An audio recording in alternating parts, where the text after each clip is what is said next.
કેટલાક વાહન ચાલકોએ ઈ ચલણ ઉપર જે ઓનલાઈન સમાધાન શુલ્કની રકમ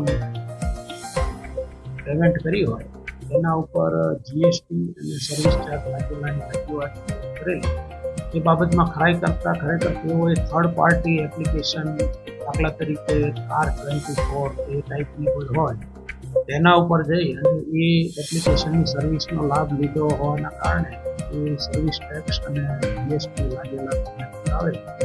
તો એ બાબતમાં અગાઉ પણ અમારી જે ઈ ચલણનો વિભાગ છે ત્યાં પણ એક નોટિસ કરવામાં આવેલી છે કે થર્ડ પાર્ટી એપ્લિકેશન કે લિંક ઉપર કોઈ ચલણ ભરવું નહીં. તો ત્યાં તમે ચલણ ભરશો તો એ પ્રાઇવેટ એપ્લિકેશન છે એ પ્રમાણે એના સર્વિસ ચાર્જ અને જીએસટી નાખતા.